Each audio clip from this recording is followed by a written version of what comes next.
పడతాయి. ఈ 10,000 ఇవ్వడం అనేది సాధ్యం వద్దా? ఒకసారి ఆయన మాటలు ఏమన్నా మతలబు వినిపిస్తుంది. ఒకసారి బాబు గారు మాట్లాడిన మాటలు. అదే మరి ఎన్డీఏ మేమందరం 3 పార్టీల కూటమి మీకు హామీ ఇస్తున్నాం. మీ ఉద్యోగాలు తీసేయం, వాలంటీర్ వ్యవస్థ కొనసాగిస్తామని మరొక్కసారి మీ అందరికి హామీ ఇస్తున్నా. ఉగాది రోజున, పండుగ రోజున తీపి కబురు మీకు అందరికీ ఇస్తాం.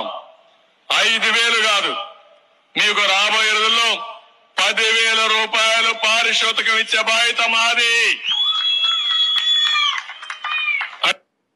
ఈయన అన్నది ఇదే, రాబోయే రోజుల్లో 10,000 రూపాయలు పారితోషికం అంటున్నారండి. అది అంటే కనీస వేతనం వేరు, గౌరవ వేతనం వేరు. పారితోషికం అంటే అన్న ఒకసారి రాబోయే రోజుల్లో 10,000 గిఫ్ట్ ఏమన్నా ఇచ్చి వదిలేస్తారా? దాన్ని కంటిన్యూ చేస్తారు. పారితోషికం అంటేనే ఇప్పుడు వాళ్ళకి ఇచ్చేది, వీళ్ళు ఇచ్చేది పారితోషికమే కదా.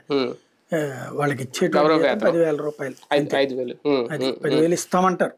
అది బేసిక్ గా ఏంటంటే వాలంటీర్లు ఇప్పుడు ప్రభుత్వ వ్యతిరేకత ఎట్లా సృష్టించాలన్నటువంటిది చంద్రబాబు గారు అనుకూల మీడియా ఒకవైపున, పవన్ కళ్యాణ్ ఒకవైపున, బీజేపీ ఒకవైపున, షర్మిల ఒకవైపున, వీళ్ళందరూ ఎవరు కృషి వాళ్ళు చేస్తారు.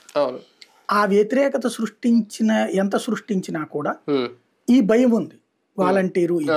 కాబట్టి లేదు వాలంటీర్ తీయట్లేదు, ఇంకా ఎక్కువ సంక్షేమం ఇస్తాడు జగన్ కంటే. అంటే ఇప్పుడు జగన్ మీద ద్వేషాన్ని సృష్టించడం ఒక ఎత్తు, జగన్ లేకపోయినా పథకాలన్నీ వస్తాయిలే, ఇంకా అంతకంటే ఎక్కువ వస్తాయిలే అనేటువంటి ఫీలింగ్ కల్పించడం మరొక. కొద్ది రోజుల క్రితం ఇదే చంద్రబాబు నాయుడు గారు దాని మీద మనం కూడా మాట్లాడుకున్నాం. 20